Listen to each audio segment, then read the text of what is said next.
The show opens with what appears to be an earthquake or tremor affecting the Kinloch Bravo oil rig. A young, relatively inexperienced crew member, Baz Roberts, is playing a video game with a colleague. Just then, Rose Mason, a geologist who is also the representative of an oil company that owns the rig, Pictor, announces a new transfer rota. Baz, who is desperate to get off the rig, cracks a joke with Rose before expressing his hope to retain his seat on the departing chopper. Meanwhile, the leader of the crew, Magnus Macmillan, receives concerning news. Their inland operational headquarters isn't responding, leaving the arrival time of the helicopter uncertain. After the call, Rose enters his office to find him preoccupied with a confidential letter. Magnus informs Rose about a call from the heliport regarding a diversion. The news disrupts the leisure time of the crew. One crew member, Lech Longman, questions the need for the loud video game Baz is playing. Baz retorts that the isolated environment of the rig pushed him to divert his mind by playing video games. Next, Baz seeks out Alwyn Evans, an older and experienced crew member, to discuss a disciplinary issue. Unfortunately, Lech reveals that Baz has been unexpectedly bumped from the departing helicopter and will be staying on the rig for a few more days. Meanwhile, Fulmer Hamilton, the radio and communications officer, faces technical issues as he tries to reach Pictor. Magnus summons Fulmer to the briefing room. Meanwhile, Kat Braithwaite, the rig's medic, attempts to have a conversation on her computer, but is reminded that the group briefing is about to begin. As Lars Hutton, a crew member who's been stationed on the rig for a long time, approaches Baz, he learns that Baz has been replaced on the departing helicopter. Simultaneously, Magnus addresses the crew, informing them of a reported power failure on the nearby oil rig. This has caused helicopters in their sector to be diverted for evacuation purposes. Lech adds to the frustration by mentioning that the phone lines are down, preventing them from contacting their families to inform them of the change in plans. The crew is also confused about why Baz was bumped from the helicopter in favor of Fulmer. Rose clarifies the situation, explaining that the company requested an experienced radio operator to be released for a critical liaison meeting, and she selected Fulmer for the task. Baz objects, but Rose reminds him that Pictor's requirements supersede the helicopter rota due to contractual obligations. However, their conversation is abruptly interrupted as the lights begin to flicker. Taking charge of the situation, Magnus initiates blackout recovery procedures. Meanwhile, Fulmer receives alarming news. All the generators are down, and the battery backup has just kicked in. The situation worsens as they discover they cannot restart the oil digging well. Alwyn, venturing outside, notices a disturbing development. The rig's rails are shaking violently. Magnus reacts swiftly, instructing the crew to contact the standby vessel for potential assistance. Unfortunately, Fulmer's attempt to contact anyone is thwarted by a malfunctioning radio. The situation intensifies as Alwyn calls Magnus to report that the safety systems have activated due to a surge in pressure. With no other option, Magnus decisively orders Alwyn to shut down the rig. As power flickers back to life, Rose questions Magnus' urgency of the shutdown of the well. She doesn't want to lower the oil production quota. Alwyn receives instructions to send a crew to inspect the module. Rose remains unconvinced, arguing that the safety systems would have prevented any problems. Magnus, however, emphasizes the importance of adhering to protocol to avoid potential casualties. Elsewhere, Fulmer delivers a sobering update. While some power has been restored, the radio remains inoperable. Given the uncertainty, Magnus prioritizes the safety of the standby vessel, instructing them to take shelter until the cause of the incident is identified. Faced with the communication blackout, Magnus inquires about alternative methods of contacting the vessel. Fulmer suggests using flags and informs Magnus that the best reception for the satellite phone is on the helipad. Determined to investigate a possible connection to their operational base, Magnus volunteers to make the trek alone. However, Magnus observes a thick fog approaching in the distance, and soon afterwards, the rig is quickly enveloped by the dense mist. All the crew members rush back inside, as the possibility of any helicopter departures in such visibility becomes zero. He returns from the helipad, unsuccessful in getting the satellite phone to work. He relays the news to Fulmer, who confirms that internal communication is functioning but external channels are down. While Magnus ponders the possibility of a seismic event, Alwyn suggests they might be experiencing the Earth's retaliation for their drilling activities. Rose dismisses this theory, citing their safe distance from fault lines. Meanwhile, Fulmer seeks permission to check the communications tower. Rose expresses reservations due to the hazardous conditions, but Magnus makes a decision to send Baz up with Fulmer, despite Hutton's vehement objections about safety risks. Magnus defends his choice, highlighting the potential rewards of restoring communication versus the dangers of inaction. Hutton gives Baz the option to refuse, but the lure of regaining his helicopter seat proves too strong. Magnus even sweetens the deal by offering his own seat if Baz succeeds in fixing the issue. With determination, Baz begins the climb up the ladder, closely followed by Fulmer. When they reach the helipad, Fulmer works on the equipment while offering Baz an explanation why he was chosen instead of Baz. He reveals that Rose selected him for the task based on company orders. Baz counters that currying favor with Rose won't make a difference when cutbacks begin, a scenario Hutton believes is imminent.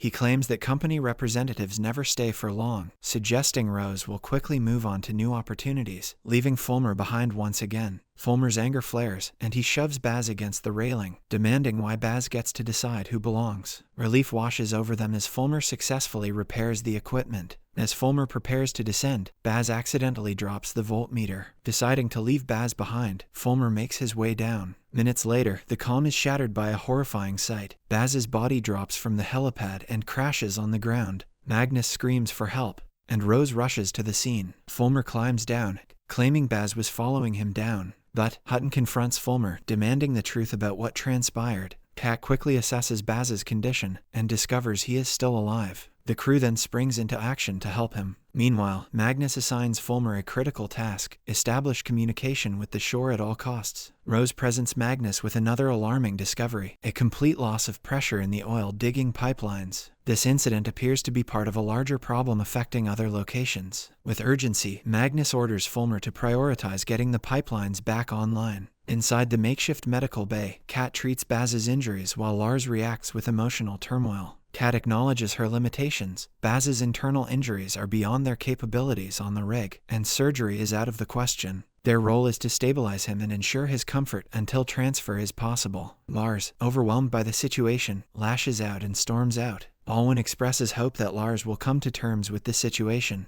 but Kat remains skeptical. Faced with radio silence from the Coast Guard, Fulmer is overcome with despair. Rose offers words of comfort, reminding him that Baz's slip on the ascent should have been a warning sign. Fulmer confides in Rose about Baz's accusations regarding her loyalty to the company and potential layoffs. Rose reassures him with a kiss, placing no blame on him for the accident. Later that night, while nobody is watching over, Baz stirs and experiences a vision of what transpired underwater. Outside, Hutton confronts Magnus, demanding he take action to get Baz medical attention. He suggests contacting the Navy or securing a helicopter at any cost. Their exchange escalates into an argument, with Hutton placing blame on Magnus for ordering Baz to go up the tower. After Magnus walks away, Hutton stumbles upon the confidential letter that was addressed to Magnus. Alwyn observes the crew heading upwards and stays behind to speak with Kat about Hutton's erratic behavior. Meanwhile, Magnus expresses his concerns to Rose about venturing outside without confirmation of safety. He inquires about Fulmer's emotional state, acknowledging that even after years of working together, people can keep hidden depths. Magnus observes that critical situations reveal a person's true values and beliefs. Rose is surprised to learn about established procedures for getting stuck offshore. However, Magnus highlights a more pressing issue: the lack of work and purpose, leading the crew to dwell on what they're missing. Their conversation is cut short by news of a commotion on the Helitic instigated by Hutton. Lars accuses Magnus and the crew of lying about the situation, claiming it's more than just fog and bad weather. He throws suspicion at Magnus, believing Baz was sent up the tower out of fear of something lurking beneath the rig. Hutton demands transparency from Magnus, urging him to reveal the truth. He then throws a wrench into the situation by revealing the contents of the confidential letter. Hutton begins to read the document aloud, learning about the planned decommission of several crew members on the rig. Magnus cuts him short, confirming their worst fears: Pictor is shutting down the entire field. Magnus explains the company's reasoning: they didn't want the news to trigger a mass exodus before they were prepared to initiate decommissioning. He assures the crew that his priority remains getting them home safely. As they look up, a startling sight disrupts the conversation: ash falling from the sky. With ash flying in the fog all around, a battered and gruesomely injured Baz climbs to the top and claims that something has started to happen. In the next scene, Baz opens his eyes in the clinic as Kat Braithwaite and Rose Mason stand near him. They are stunned to see a man who had just fallen several feet on mesh steel is talking normally. Suddenly, though, his demeanor changes, and he becomes ferocious when Kat tries to take a blood sample. As Rose and Kat struggle to restrain him, Baz is terrified, and he screams about a wave coming. At the manager's cabin, Magnus and Grant Dunlin,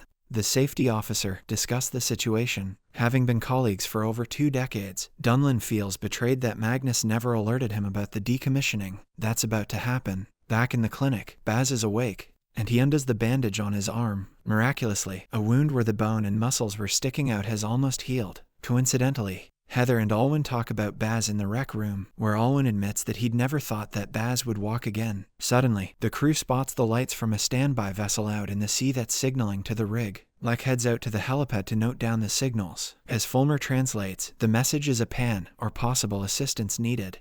Over and over again, the signal has also caught the eye of Hutton, who appears to be on cabin arrest as the crane operator, Easter, stands outside his cabin. As Alwyn narrates to Heather about the time when Lek almost froze to death in a crash 2 years earlier, Lek is already shivering on the helipad, covered in ashes and chilled to the bone. As for Baz, he's far from normal. His left eye that had been destroyed in the fall has healed and he seems physically mobile. Mentally, however, that's a different matter. Something is happening inside his body that makes him throw up his tooth filling. While Magnus, Rose, and Fulmer discuss the decommissioning, an issue that's been plaguing everyone, Kat rushes in to inform them that Baz is missing. Alwyn finds him in a cabin, making weird symbols against the window and talking nonsense. Meanwhile, Lek is freezing and needs to warm up, so he turns to the best way he knows how: alcohol. In an oil rig where the crew needs to be ready for any and every emergency, alcohol for recreational purposes isn't a usual item. So, Lek tiptoes into Kat's clinic and siphons off some rubbing alcohol. He takes a few swigs and steps into the shower. But when he takes his clothes off, weird things start to happen. His tattoos wash off in the water as his eyes, palms, and body start to bleed. Lek screams in pain as blood continues flowing out of his pores while Hutton makes his escape through the cabin window. Soon afterwards, Heather walks in with Lek's dinner to find him dead in the shower. The cause of his death remains unknown,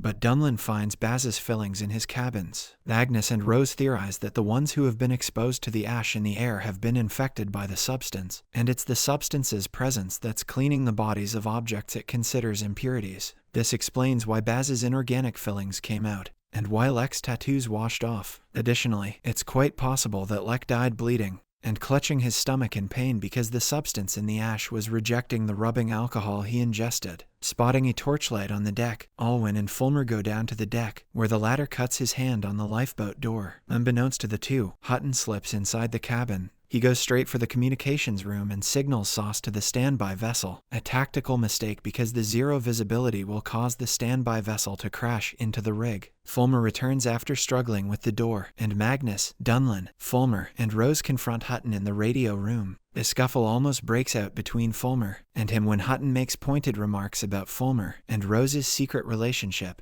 Thankfully, they are broken off by Magnus. Following this, Fulmer frantically signals the standby vehicle to change course to avoid colliding. When they remember that Alwyn is still down there, Magnus orders Alwyn to come back up, but the latter spots Baz on the deck and rushes to bring him to safety. Dunlin arrives just in time at the deck to see Baz choking Alwyn. Before he can step in, Alwyn spits water from his mouth and falls down, dead, as Baz escapes. Soon afterwards, a distorted Magnus pleads with Alwyn's lifeless body to stay with him as he performs CPR, but to no avail. Later, Rose informs Magnus that the particles inside the ash are living organisms that act like parasites that invade a host and drive out its impurities. Containment becomes another major concern that plagues the overwhelmed manager, who is already burdened with the issues of a stranded crew, broken communications, a shortage of food, and 2 dead crewmates. It's theorized that anyone who was exposed to the ash for a long period of time or who sustained cuts or injuries needs to be put under observation.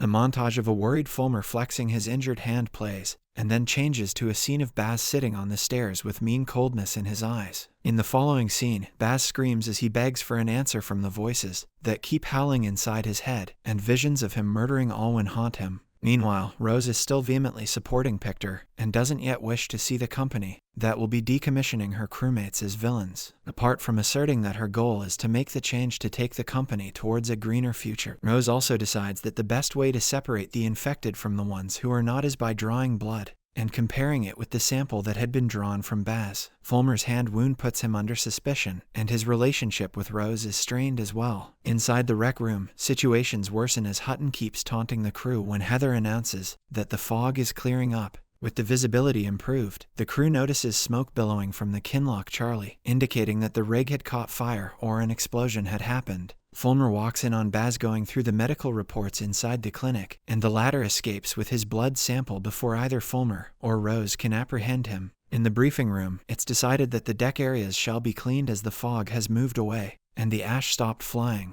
2 teams of 3 members each are assembled as a search party and are tasked with looking for Baz. He is seen in the production module, where he disposes of his blood sample into the sea, and as if all the events haven't been weird enough, Baz waves his hands over canisters of oil, and miniature plants start forming over the surface. Elsewhere, Rose discovers that the ash particles are 300 million years old, and belong to the Permian period, and it's the same oil that Pictor Energy has been drilling into all this time. Interestingly, the Permian period caused a massive extinction of 95% of all living organisms on Earth, and it's known as the Great Dying. In the module, Hutton and Dunlin walk in to find Garrow wounded, another victim of Baz, but it turns out that Garrow has crossed over to the other side as he runs away into the darkness. Suddenly, a massive tremor begins that imbalances the crew, and adds to the chaos. Heather is isolated from her group, and is looking for her mates when she walks into an area where greenery is growing. An oil rig that stands in the middle of a sea has a portion inside it where all sorts of ferns, bushes, and grass are taking hold.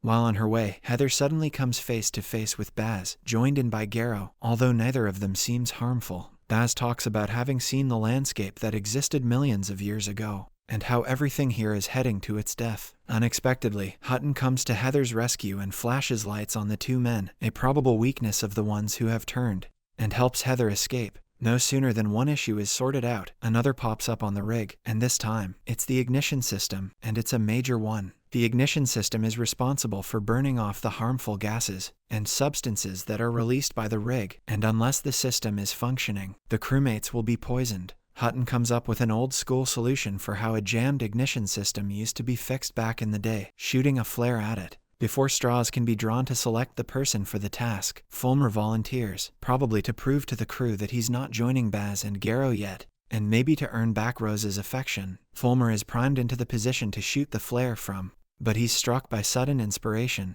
He looks back at the crew and starts crossing the thin ledge, inching towards the ignition system so that he doesn't miss. He then shoots, and before he can even pick up speed, he's hit by the shockwave and falls down, unconscious. Rose is beside herself in terror as Kat starts treating him. Fortunately, he survives, thanks to his fire-resistant jacket, although he does suffer some bad burns on his back and arms. He comes to his senses to find Rose watching him with concern in her eyes, and she admonishes him for his actions, though not too sternly. Inside the module, Baz finally understands that the well injection is the device that's harming the underwater entities, and he decides that the instrument has to be shut down. A montage of the injection reaching the depths of the ocean plays before cutting to black. Elsewhere, Baz and Garrow mess around with the well injection in order to undo its connection to the seafloor. Fulmer wakes up to find Rose sitting near him, and although he's badly burned, he'll live. Outside, Kat, Heather, and Rose discuss the parasites in the ash and come to the conclusion that it might be some bacteria that has managed to stay alive for millions of years, and it might be the ancestor of all life. Suddenly, Kat blurts out that she's pregnant, and it's like a bombshell to the other 2 women there. Inside the laboratory, Rose notes that the spores might be using a method called quorum sensing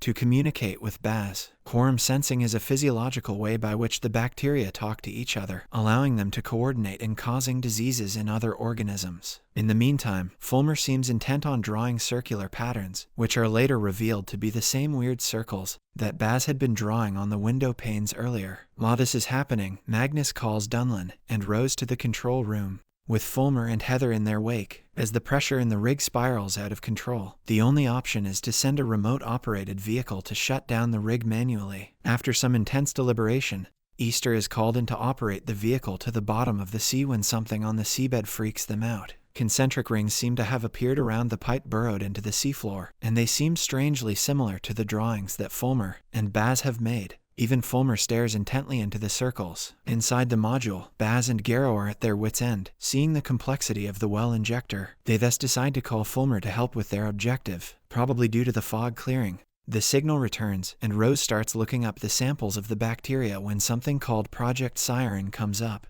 Meanwhile, Kat contacts her wife, Casey, who informs her that the fog has flown in, and before she can warn her not to go outside, the signal drops again. Trying to access the files is a fruitless endeavor as Rose's security clearance proves insufficient for this new finding. If her highest level of security isn't enough to access these files, there might be something very abnormal happening. While looking up passwords that can be possible matches, Rose finds the drawings by Fulmer, and she chooses to stay quiet instead of alerting everyone. Meanwhile, despite being asked to establish contact with the beach, Fulmer starts looking up the ways circles can be used to communicate when he hears Baz speak to him. Later, Rose walks in on Fulmer, observing his wounds, which have already started healing. His burn scar on the wrist has already healed completely, so it's clear that the spores have seeped into his body. Fulmer mentions that he has started hearing and seeing Baz, and it's obvious that he's terrified. In the briefing room, multiple arguments break out as everyone wants to go back home. News that the fog has reached land sends everyone into panic mode, and the safety of their loved ones supersedes their need to stay together. Hutton picks a fight with Kat,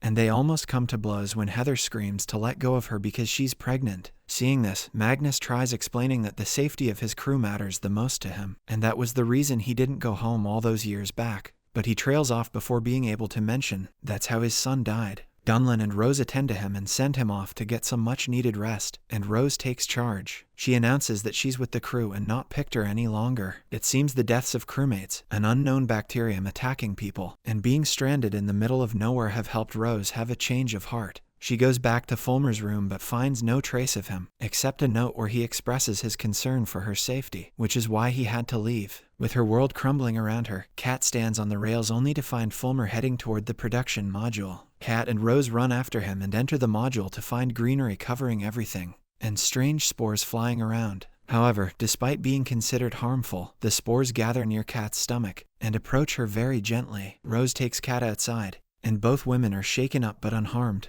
As the story draws to an end, there's excitement on the deck as the crew spots light far away and get hopeful about a rescue mission coming for them. The old seafarer Murchison isn't very sure about it yet. The crew gets into their life jackets as they prepare to be taken away from the rig and all its problems. Subscribe for more videos like this, turn on the notification, and leave 1,000 likes or 100 comments if you'd like us to continue part 2. Thank you.